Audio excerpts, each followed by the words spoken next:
कम उम्र में सकिया गए जैसा साला कुछ ना कुछ करते रहता है। अरे किती वेळेस गुलाल उधळायचा, अरे किती वेळेस बार उडवायचा। अरे बाबा हे सोंग केल्यासारखं थांबवायचं। अरे बाबा हे ऐसा चाले ना, कानून के नजरों में वही सत्य होता है जिसका कोई मूलभूत आधार होता है। और मेरे मराठा भाई जो है वो क्षत्रिय जैसे है, लड़वैये है, वो पिछड़े कभी भी नहीं कहे गए हैं। उसका मतलब यह है राज करती जमात है मेरे मराठा भाई। आणि त्याच्यामुळे हे गुलाल उधळा उधळीचा कार्यक्रमच फक्त जरंगे करू शकतो। कारण गुलाल उधळीच्या कार्यक्रमामध्ये लोकांच्या डोळ्यामध्ये धूळफेक होऊ शकते, गुलाल फेक होऊ शकते। आणि मी काल सांगितल्याप्रमाणे हा सुद्धा गुलाल फेकीचा म्हणजे कार्यक्रम सुद्धा एपिसोड म्हणजे त्याच्या सिरियल मधला एक एपिसोड आहे। गुलाल उधळीचा कार्यक्रम सुद्धा म्हणजे एपिसोड आहे जरंगेच्या याच्यामधला, सिरियल मधला। मला हे सांगायचं आहे अत्यंत नम्रपणे की माननीय ओबीसी नेत्यांनी, मग ते सर्वच राजकीय पक्षाचे ओबीसी नेते असतील, भटक्या विमुक्तांचे नेते असतील, त्यांना मला सगळ्यांना एक आव्हान करायचं आहे, एक विनंती करायची आहे।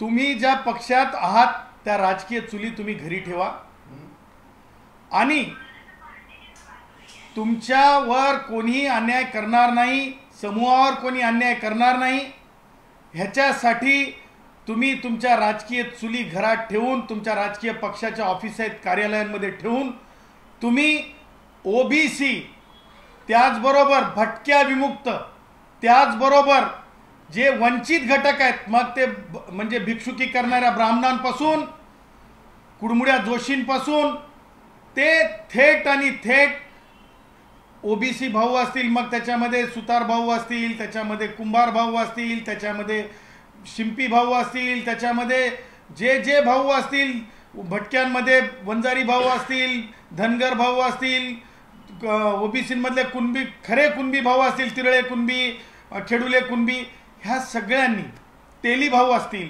ह्या सगळ्या नेतृत्वांनी एकत्रितपणे एक वाक्यता असली पाहिजे आणि हे फार आवश्यक आहे। आणि म्हणून तुम्ही एकतेने येथे नांदा, एकतेने येथे नांदा, नाही तर तुमचं जे हक्काचं आरक्षण आहे ते आरक्षण दिसेनासं होईल, हक्काचं आरक्षण दिसेनासं होईल। हे मी कळकळीचं आव्हान माननीय म्हणजे ओबीसीचे नेते, जे माननीय छगन भुजबळ साहेब असतील, माननीय पंकजाताई मुंडे असतील, माननीय धनंजय मुंडे असतील, माननीय काँग्रेसमधले वडेट्टीवार साहेब असतील, त्याचबरोबर माननीय बावनकुळे साहेब असतील, त्याचबरोबर तुम्हाला सांगतो माननीय डॉक्टर बी.डी. चव्हाण असतील, माननीय प्राचार्य सायन्स कॉलेज नांदेडचे शिंदे साहेब असतील,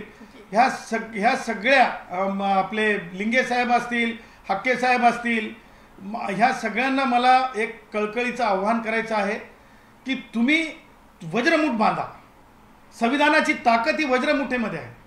वायफळ बोलणाऱ्या जरंगेला उत्तर कायदेशीर आहे आणि त्याच्यामुळं तुम्ही जोपर्यंत एकतेने नांदणार नाही तोपर्यंत जरंगेने जे काही लोक सोडलेत पपेट्स, त्यांच्यावर परिणाम होणार नाही।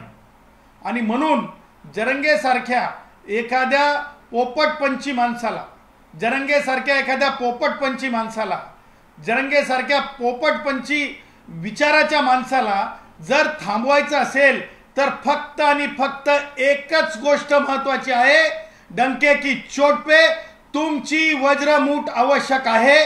तुमची वज्रमूठ एक जर झाली तर भारताच्या संविधानातली ताकद तुमच्या सोबत आहे आणि जरंगेसाठीचा जो शासन निर्णय तो पाणी कम चाय आहे। जरंगेसाठीचा जो शासन निर्णय जे लॉलीपॉप जरंगेचा आहे, जे दिलेला आइस्क्रेट आहे, तो पाणी कम चाय आहे। मी डंके की चोट पे सांगतो आणि परंतु त्याच्यासाठी तुमच्या एकतेची गरज आहे। त्याचबरोबर मला तुम्हाला सांगायचं आहे की ज्या प्रकारे जरंगे व्यक्त होत आहे, जरंगे कुणावर व्यक्त होत आहे म्हणे नेत्यांना गावात नो एंट्री. जरंगे, इंग्रज गेले, त्याचबरोबर घराणेशाहीवर चौकडी बसलेली आहे.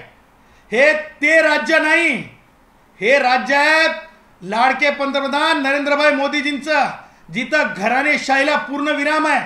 आणि तुला सांगतो, ही तुझ्या बापाची शेती नाही बे जरंग्या, तुझ्या बापाची शेती नाही.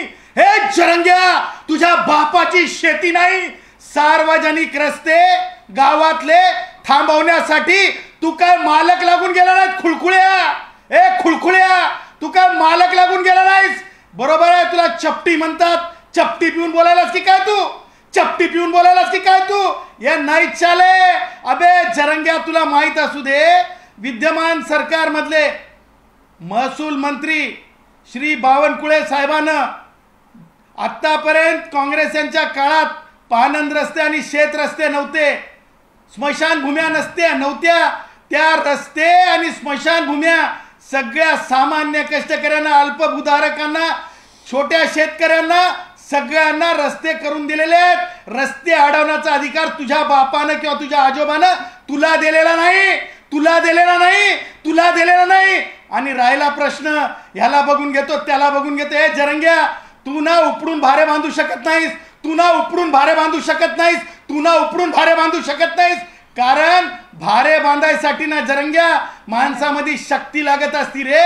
कारण निंदावं लागतंय, खुरपावं लागतंय, मग बांधावं लागतंय. निंदावं लागतंय, खुरपावं लागतंय, मग बांधावं लागतंय. आणि त्याच्यासाठी ना तर तुझ्यात शक्ती आहे, कारण तू एक पपेट आहेस. कारण तुझ्यात शक्ती नाही आहे, कारण तू एक पपेट आहेस. आणि म्हणून मला त्या पुढे जाऊन सांगायचं आहे की ज्या प्रकारे जरंगे व्यक्त होत आहे, त्याच्या व्यक्त होण्यामध्ये आणखीन काही महत्त्वाच्या गोष्टी आहेत. तो म्हणतो शासनाच्या GRच्या बाबतीमध्ये मला हे म्हणायचं आहे की शासनाचे GRचा अर्थ, शासनाच्या GRचं काय आयुष्य आहे, काय भविष्य आहे, काय आयुष्य आहे, काय भविष्य आहे हे अल्पावधीत समजेल. म्हणे 17 तारखेपर्यंत प्रमाणपत्र नाही दिले तर म्हणे अबे मला वाटतं त्या आमच्या त्या दाढीवाल्या मिया भाई बोलो भाई भाईजान मामूजान भाईजान मामूजान जरंगे जान भाईजान मामूजान भाईजान जरंगे जान म्हणतात ना. वान नाही तर गुण आला. मला वाटायला इथे जे भाईजान मामूजान जे भेटायला आले ते आझाद मैदानामध्ये व्यवस्था करू लागले सगळी. हिंदू राष्ट्र भारत हमारा मानणारेच असायला पाहिजेत, नसतील तर त्यांची सोय करता येत असते आम्हाला कायद्याप्रमाणे. सगळे व्हिडिओ आम्ही पाहत आहोत की कोणी काय काय केलं, कोणी काय काय सांगितलं, काय काय पुरवलं, ते आम्ही स्क्रुटिनी करत आहोत जरंगे. परंतु त्या आधारावर जरंगे जर व्यक्त होत असेल की 17 तारखेपर्यंत जर प्रमाणपत्र नाही दिले तर तर तर तर बरोबर उत्तर दिलंय सन्मान्य महसूल मंत्र्यांनी, बावनकुळे साहेबांनी. जरंग्या, मानेवर तलवार ठेवून प्रमाणपत्र मिळत नसते बे. अबे हे जरंग्या, हैदराबाद गॅझेटच्या आधारे मागास ठरत नसते बे. अबे कोणत्या तरी तलाठ्याला, ग्रामसेवकाला तरी जाऊन विचार, म्हणून हैदराबाद गॅझेटच्या आधारावर मागासले पण ठरते का? आणि तसं जर झालं ना तर तुम्हाला सांगतो, जे कोणी कैकाडी भाऊ आहेत ते अनुसूचित जमातीचे ठरतात, जे कोणी माझे बंजारा भाऊ आहेत ते अनुसूचित जमातीचे ठरतात, जे कोणी धनगर भाऊ आहेत ते अनुसूचित जमातीचे ठरतात. त्याच्यामुळे हे लक्षात ठेवायचं जरंग्या की संविधान निर्मात्यांनी ज्या गोष्टी तात्विक सांगितलेल्या आहेत त्या तात्विक गोष्टीच्या पुढे नेण्यासाठी तुझे जे कोणी म्हणजे तू जे दाखवतोस ना की हे पास ते नापास, ते पास हे नापास, हे तुझं राजकारण इथं चालणार नाही. कारण हे संविधानिक तात्विकतेवर चालणाऱ्या बाबी असतात. सांगायचंच म्हणजे जरंग्या एवढ्या खालच्या पातळीवर उतरला आहे, जरंग्याच्या डोक्यात एवढी जात घुसली आहे, जरंग्याच्या डोक्यात एवढी जात घुसली आहे की तो मराठा युवकांमध्ये स्वतःला चमकोगिरी मराठा युवकांमध्ये चमकोगिरी करण्यासाठी जरंग्या म्हणतो की शिंदे साहेबांना किती मार्क मिळाले? शिंदे साहेबांना म्हणतो आरक्षण आंदोलनात शिंदे साहेबांना चांगले मार्क. तू साला किती पास आहेस बे? तू साला किती गुणांकन आहे बे तुझा? तू साला गावात शिकला नाहीस, काय शिक्षण झालं बे तुझं? तुझं प्रमाणपत्र तरी बघू दे बे तुला. अबे काय मिट्टू पप्पी दे, पप्पी दे, मिट्टू पप्पी दे, पप्पी दे, मिट्टू पप्पी दे, पप्पी दे सारखं तुला कोणीतरी डोक्यात टाकतंय. त्या प्रकारचं व्यक्त होणं म्हणजे ज्ञान अर्जनात मध्ये आपण काहीतरी उंच पातळी गाठली असं होत नाही. म्हणे शिंदे साहेबांना चांगले मार्क म्हणजे दाखवायचं की मी मराठा पुढाऱ्यांचा किती लगते जिगर आहे, मी मराठा पुढाऱ्यांचा किती लगते जिगर आहे. आणि मग सांगायचं फडणवीसांचं परीक्षेचा निकाल लागायचं. तू कोण बे लागणारा? तू 4थी पास झालास काय? तू 4थी पास झालास काय? तुला माहित आहे का LLB ची डिग्री काय असते? तुला माहित आहे का माननीय महाराष्ट्राच्या मुख्यमंत्र्यांना डॉक्टरेट कुठून मिळालेली माहिती आहे तुला? जपान नावाचा देश ऐकलास? किती पुढे गेलेला देश आहे माहिती आहे तुला? किती पुढारलेला देश आहे माहिती आहे तुला? मला कोणालाही म्हणायचं नाही जरंग्या तू काय घुटना, तू किती घुटना आहेस, तू किती घुटना आहेस हे मोजमाप मला करायचं नाही. परंतु खबरदार तू शिक्षणावर तरी बोलू नको यार. तू फक्त बाजारावर बोल. तुझा बाजारभाव किती वाढला, आता तू किती रेती, किती टन रेती, किती बरास रेती, किती टिप्पर रेती ह्याच्यावर बोललेलं तुझं समजू शकतंय माणूस. आणि तू मला सांग जरंगे, तू जे आहेस ना तू मागास वर्गीयांना हिनवण्याच्या भानगडीत पडू नको. याला असं त्याला तसं म्हणून त्याचं कारण तुझी काय प्रामाणिकता आहे हे दिसून येतंय.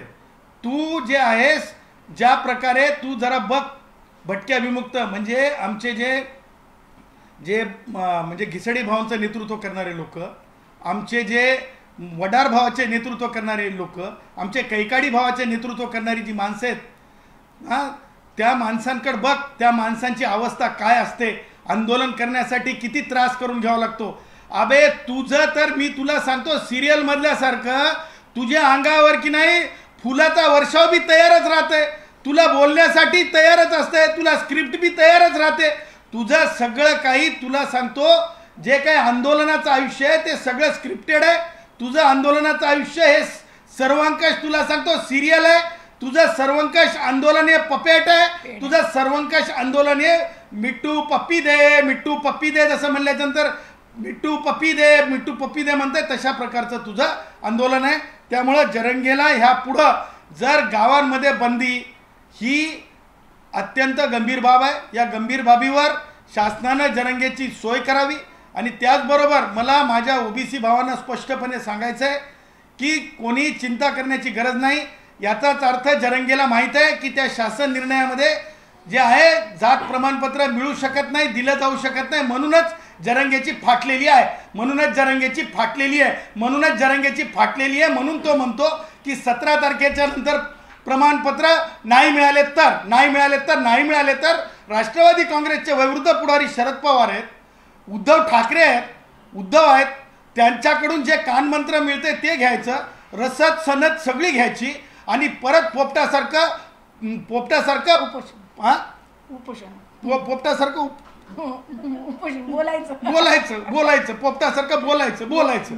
बोल बच्चन करायचं. सदावर्ते साहेब मराठा समन्वयक आणि अभ्यासक आहेत संजय लाखे पाटील, मनोज जरांगे यांच्यावर सडकून टीका केली आहे. ते म्हणतायत मराठा आरक्षण हा जगन्नाथाचा रथ आहे, पण जरांगेंना वाटतं की मी हा रथ एकटा सोडतोय.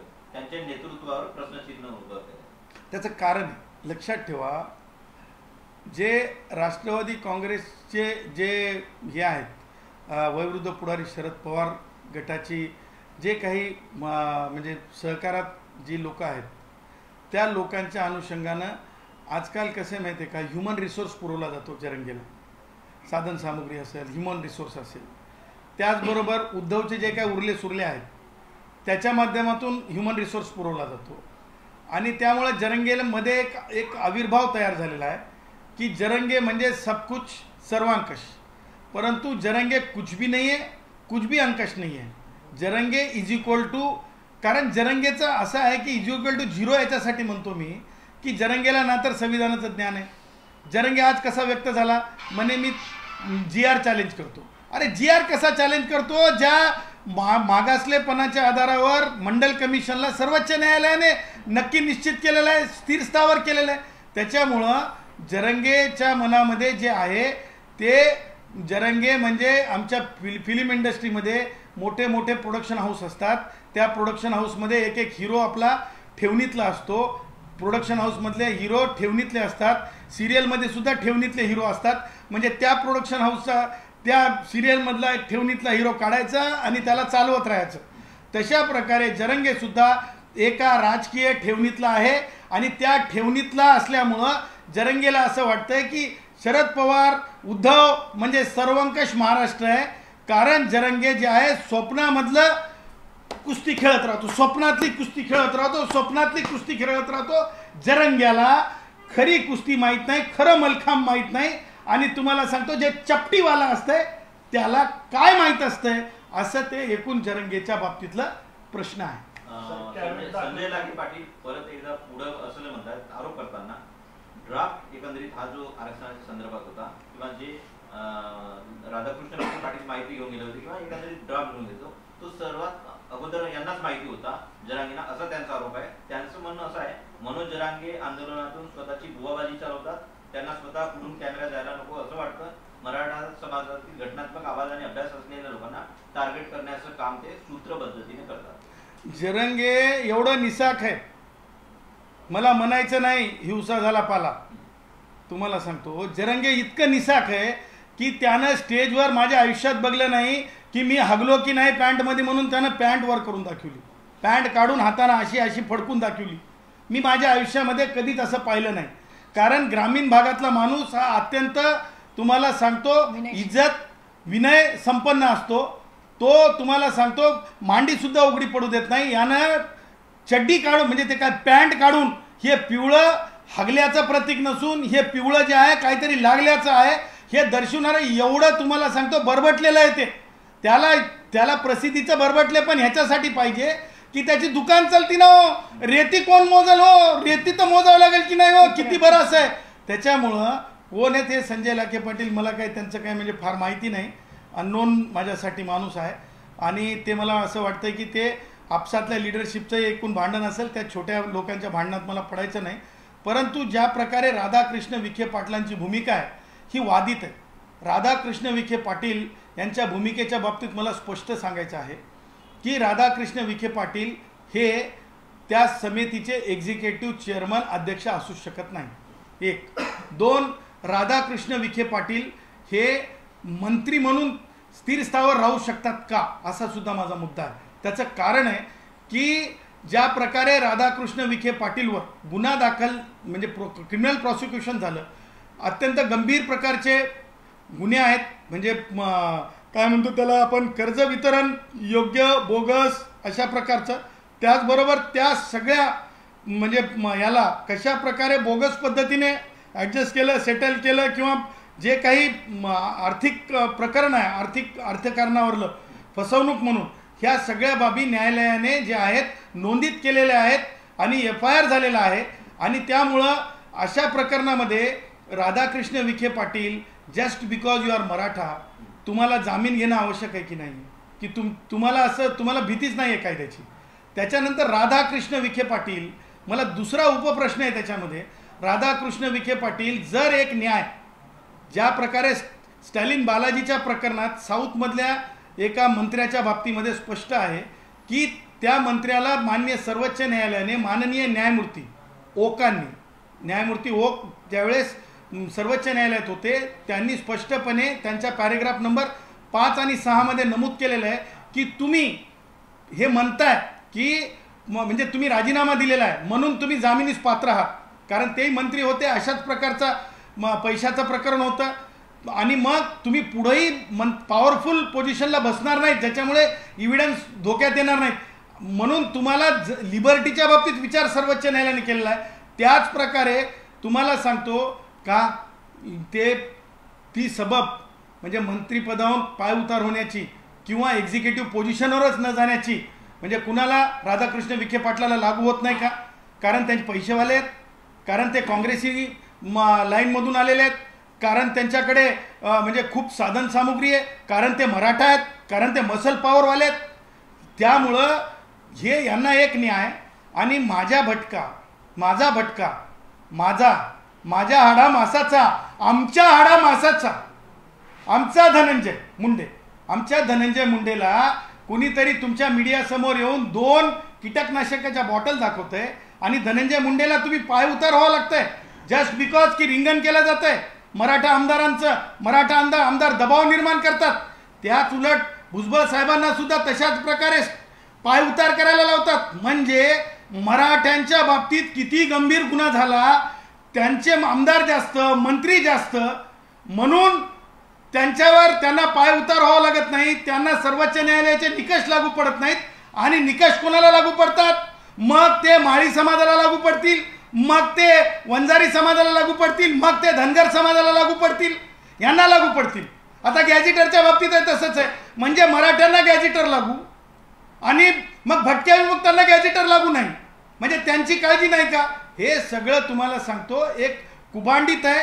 तुम्हाला सांगतो त्याच्यामुळे जी वादित भूमिका आहे, मग न्यायमूर्ती संदीप शिंदेची असेल किंवा यांची असेल, कुणाची, राधाकृष्ण विखे पाटलाची, मान्य न्यायमूर्ती संदीप शिंदेने तरी जाहीर करावं ते मागासाहेब नाहीत म्हणून. त्यांच्या नोंदींच्या आधारे त्यांना आरक्षण देण्यात आलं, म्हणजे द्या म्हणून शिफारस केली शासनाने GR काढून. ह्याच्यापेक्षा दुर्दैवी काय असू शकते? आणि त्याच्या पुढची अत्यंत गंभीर गोष्ट मला सांगा, राधाकृष्ण विखे पाटील, तुम्ही जरांग्याच्या प्रकरणामध्ये समाज कल्याण मंत्री नसताना सुद्धा बडेजाव करून घेता. म्हणजे जातीवर आधारित काम करायचं का की मंत्रालयावर आधारित काम करायचं? राधाकृष्ण, तुम्हाला बोलावं लागेल, प्रश्न विचारले जातील. आणि म्हणून मला तुम्हाला हे विचारायचं आहे की ज्या प्रकारे अहिल्यानगर जिल्ह्यामध्ये एका मागासवर्गीय मंदिरामध्ये सेवा करणाऱ्या अनुसूचित जातीच्या माणसाचं मुंडकं कापलं आणि तो पुजारी होता मराठा समाजाचा, त्याच्या घरच्या लेकराला नोकरी देण्याची तुम्हाला दृष्टी तुमच्या डोक्यात पडली नाही? ही कोणती दळभद्री विचार आहे? तुम्ही जरंगेची पायपीट करायला समाज कल्याण मंत्र्याच्या अगोदर तुम्ही पोहोचता just because you are Maratha and Jarange is Maratha. परंतु तुम्ही आतापर्यंत ज्या गावामध्ये मुंडका कापलंय मागासवर्गीय माणसाचं तुमच्या अहिल्यानगर जिल्ह्यामध्ये, परंतु तुम्ही त्याच्या घरी गेलात का? का तर तो अनुसूचित जातीचा आहे, का तर तो मागासवर्गीय. आजही तुमच्या डोक्यात अस्पृश्यता आहे का? कारण तुम्ही मंत्री आहात, तुम्हाला प्रश्न विचारले जातील आणि तुम्ही गंभीरपणे माफी मागा आणि त्या माणसाच्या, अनुसूचित जातीच्या माणसाच्या घरी जाऊन त्याची विचारणा करा. अगोदर तुम्ही त्या अनुसूचित जातीच्या माणसाच्या घरी ज्या माणसाचा खून झाला अत्याचारात, मराठा पुजाऱ्याने अत्याचार करून खून केला, त्याच्या घरी आधी नोकरी द्या आणि त्याच्यानंतर दुसऱ्या नोकरांचा विचार करा. अन्यथा तो शासन निर्णय सुद्धा उच्च न्यायालयात चॅलेंज करू. तुम्ही काल देखील म्हणत होता की जरांगे पाटील यांची निवड करण्यात आली ती योग्य नाहीये, त्याचा राजीनामा घेण्यात यावा. म्हणजे मुख्यमंत्र्यांकडून जी यांची निवड करण्यात आली होती मराठा समितीसाठी, योग्य नाहीये का? निर्णय चुकला का? बघा काय झाले तुम्हाला सांगतो. अलीकडल्या काळात जरंगे नावाची जी खाज निर्माण झाली, विचाराची जी खाज आहे, गुदगुद होती बघा खाज, माहिती आहे तुम्हाला? गुदगुद होती बघा खाज. ही जरंगे नावाची जी खाज झाली ना विचाराची, या खाजानं काय केलं, एवढा जातीवाद वाढवला की जर एखाद्या समितीवर जर प्रमुख म्हणून दुसऱ्या समाजाचा माणूस पाठवला, OBC पाठवला, तर ते बिलकुल चालणार नाही. तुम्हाला सांगतो चारित्र्य संपन्न, म्हणजे तुम्हाला सांगतो, तुम्ही बघितलं असेल की चंद्रकांत दादाबद्दल हा किती खालच्या भाषेत बोलला. म्हणजे सांगायचं तात्पर्य त्यातले त्यात त्याला म्हणजे मराठा लिडरशिप, डॉमिनंट लिडरशिप पाहिजे. चंद्रकांत दादासारखं क्लीन कॅरेक्टर माणसाची लिडरशिप त्याला म्हणजे काय ते मराठा आरक्षण काय उपसमितीमध्ये ती सुद्धा एक्झिक्युटिव्ह पोझिशनला चालत नाही. आणि मग कोण पाहिजेत? तर तुम्हाला सांगतो जे पॉलिटिकली म्हणजे काय पॉलिटिकली डॉमिनंट.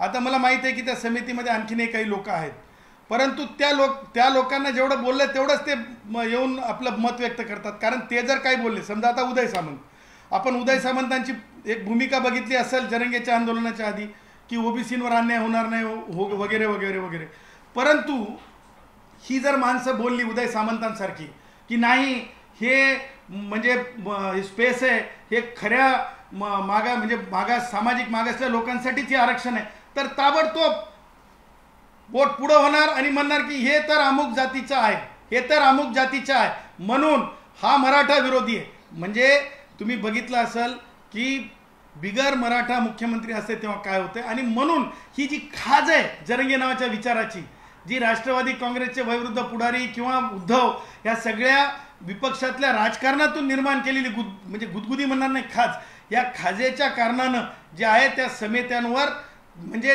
हे जे लिडरशिप आजकालची जी ही मला फाटकी तुटकी म्हणायची नाही, यांच्या मतानुसारच तशा प्रकारचे लोक तिथं बसवले जातात.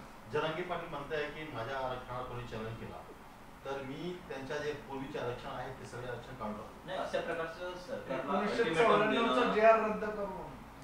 सरकारला कितपत योग्य आहे, कारण की त्यांच्याच विचाराने तो GR काढण्यात आला, त्यांचं समाधान करण्यात आलं. बघा त्याचा काय विचार आहे मला माहित नाही, त्याला विचारच नाही.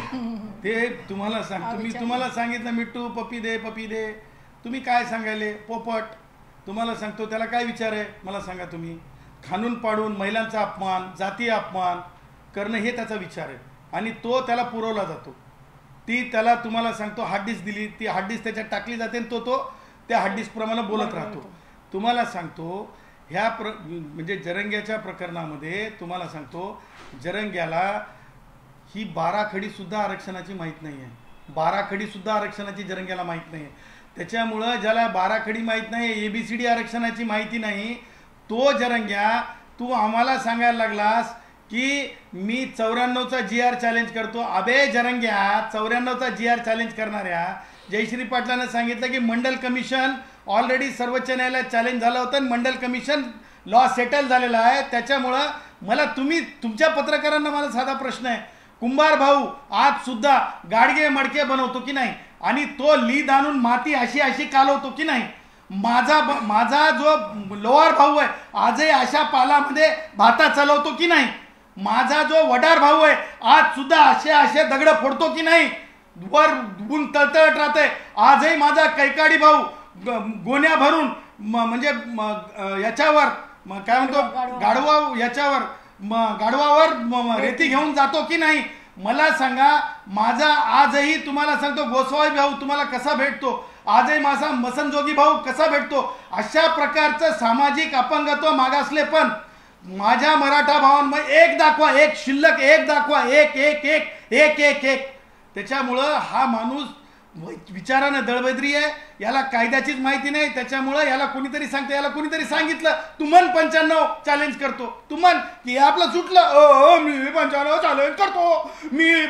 चॅलेंज करतो. याला काय माहिती 95 मध्ये काय लिहिलेलं विचारावर. तुम्हीच पत्रकारांनी त्याला दुसरा प्रश्न विचारा. त्याला म्हणा बरं मंडल म्हणजे काय, मंडल म्हणजे काय. त्याला मंडल म्हणजे माहीत राहणार. त्याला मंडळ म्हणल्याच्या नंतर ते आमच्या जालन्याच्या भाषेमध्ये आमचे गवळी भाऊ हिंदी बोलत असं मंडल बोलतो गणेश मंडल, मंडल बोलतो गणेश मंडल. त्याला हे इतकं तुम्हाला सांगतो विचारानं तुम्हाला सांगतो इतकं परिपक्व आहे ते, त्यामुळे त्याच्या बाबतीमध्ये बोबोच आहे, वैचारिक बोबोच आहे. एक राधाकृष्ण विखे पाटील यांची तुम्ही काल देखील जी आहे ती राजीनाम्याची मागणी करत होता, थेट मंत्रिपदाची राजीनाम्याची मागणी करणार, त्या संदर्भात तुम्ही मुख्यमंत्र्यांना काही भेट घेणार आहात किंवा पत्र लिहिणार आहात? बघा, मी तुम्हाला एकच सांगेल की मराठा लिडरशिपच्या बाबतीमध्ये ज्या प्रकारे सर्वपक्षीय मराठे एकत्र येऊन आमदार, खासदार, मंत्री, माजी मंत्री एकत्र येऊन लॉबिंग करतात, अशा प्रकरणांमध्ये न्यायालयाच्या शिवाय, लोक आयुक्तांच्या शिवाय, त्याचबरोबर विहित पद्धतीशिवाय हे सगळे हे जे काही म्हणजे काय राधाकृष्ण विखे पाटील आहेत यांच्या बाबतीमध्ये काही होऊ शकत नाही. म्हणून मी आज आपल्या माध्यमातून आवाहन करतो की राधाकृष्ण विखे पाटील, स्टॅलिन बालाजी या सर्वोच्च न्यायालयाच्या जजमेंटच्या आधारे, त्याचबरोबर CVCच्या जजमेंटच्या आधारे आपण मराठा आरक्षण उपसमितीवर राहू नये, आपण स्टेप डाऊन व्हावं, आपण राजीनामा द्यावा आणि नैतिक जिम्मेदारी समजून, कारण तो गंभीर अपराध आहे. मला सांगा, एखाद्या क्लार्कनं किंवा कारकुनानं पैसे घेतले किंवा आरोप झाला म्हणून त्याला निलंबन आहे, परंतु मंत्रीसुद्धा पब्लिक सर्वंट आहे. त्यांच्यावर जर न्यायालयानं जर क्रिमिनल प्रॉसिक्युशन करायला सांगितलं असेल तर ते वेगळे आहेत का? आणि भटके विमुक्तातले धनंजय मुंडे आणि भुजबळ यांच्यासाठी एक न्याय, सन्माननीय राष्ट्रीय नेते ओबीसींचे भुजबळ साहेब यांच्यासाठी एक न्याय आणि राधाकृष्ण विखे पाटलांसाठी वेगळा न्याय का? म्हणून तात्विकदृष्ट्या स्वतःहून त्यांनी मंत्रिपदावरून स्वतः स्टेप डाऊन व्हावं असं देखील मी राधाकृष्ण विखे पाटील यांना आवाहन करतो.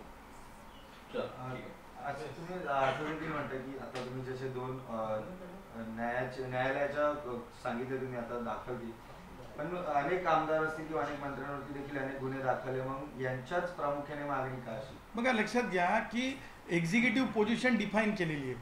ती चीफ विजिलन्स कमिशन म्हणजे थॉमस नावाची एक केस झाली होती, त्याच्यात सिलेक्शन कमिटी होती आणि माननीय सर्वोच्च न्यायालयाने पॅराग्राफ नंबर 45 आणि 47 ती गोष्ट अधोरेखित केलेली आहे की इन्स्टिट्यूशनल चारित्र्य किंवा व्यक्तिगत चारित्र्य किती महत्त्वाचं आहे. आणि म्हणून एक्झिक्युटिव्ह पोझिशनला अशा प्रकारच्या गंभीर प्रॉसिक्युशनची लोकं नसावीत. आता 2 एक्झिक्युटिव्ह पोझिशन आहेत विखेंकडं, राधाकृष्णकडं एक पोझिशन आहे, ती म्हणजे मराठा आरक्षण उपसमितीची एक्झिक्युटिव्ह पोझिशन आहे. त्याचबरोबर ते मंत्री म्हणून एक्झिक्युटिव्ह पोझिशनवर आहेत. परंतु ह्या गोष्टीला न्यायिकदृष्ट्या बघितलं पाहिजे आणि चारित्रिकदृष्ट्या बघितलं पाहिजे. म्हणून मी न्यायिकदृष्ट्या बघण्याच्या अगोदर विखे पाटलांनी चारित्रिकदृष्ट्या मंत्रिपदावर राहू नये, मंत्रिपदावरून स्टेप डाऊन व्हावं, मराठा आरक्षण उपसमितीवरून त्यांनी राजीनामा द्यावा. खरोखर त्यांना जर आयडियोलिस्ट म्हणजे एक आयडॉल संविधानाला ते जर मानत असतील तर त्यांनी हे चारित्रिक गोष्टी समजून आपला पाय उतार स्वतःचा स्वतः करून घ्यावा.